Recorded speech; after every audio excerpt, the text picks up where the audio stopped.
Do Princess Relax on mat. So we teach mat on a raised cot. This is very beneficial because it gives them a clear boundary. You are either on it or you are not. And it also makes it very clear for me as the trainer and handler to see it from across the room if he is on it or he is not. So I'm going to just kind of be walking around the training room here. I'm going to clean up a little bit. We're going to shoot for about 15 to 20 minutes on the mat. I do not care what he's doing when he is on it, as long as he is on it. If he gets off, I will just gently remind him to go back on. It's very important that if he gets off and I have to put him back on, that I do not reinforce him for it.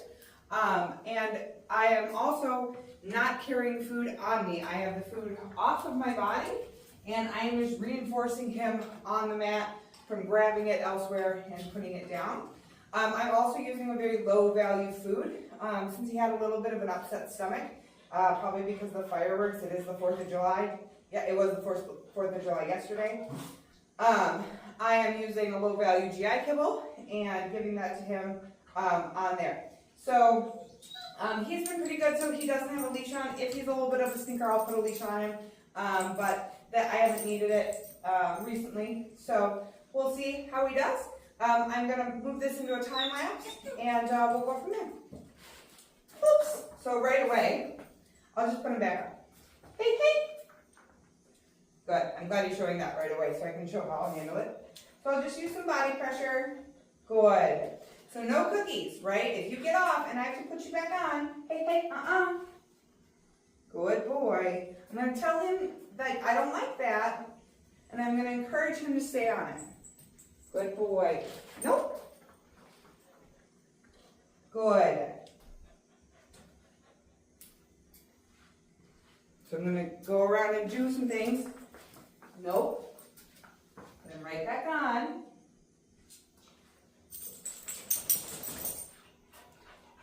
Move around and do some things. I'm going to stay back for a good little while here. Because he was really like, maybe I don't have to. Maybe Prince doesn't have to. And I'm like, no, Prince has to. And he can kind of not want to all he wants. But sorry, kiddo, like this is not optional. And now that he's been on there for a minute, now I'm going to go reinforce him. So like, it's okay. He might push back a little bit. He might be like, no, I don't want to stay on here. I want to be with you. I want to go. I want to do. That's sorry, buddy. Like right now, you have to stay on here. And that's okay. Like that's part of the learning process is telling him like, no, sorry, sweetheart. Like it is required that you stay on the mat. And that's why I quite like exercises like Mom's Busy, where I'm going to be moving around and like picking stuff up and being busy, because dogs understand busy. Dogs understand that you're doing something else because they do things. They send those signals to each other too.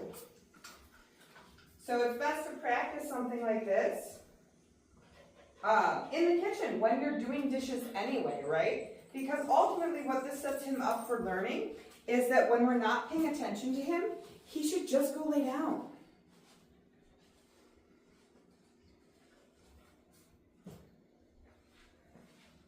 And again, he's doing super.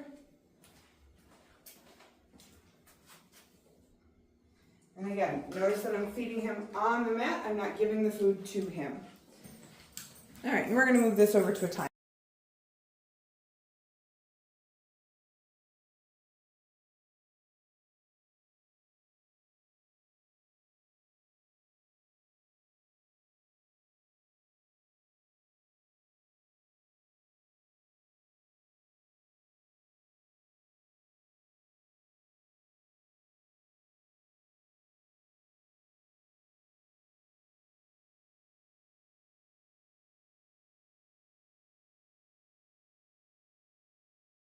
We're at the end of our 20 minutes, so I'm going to release him.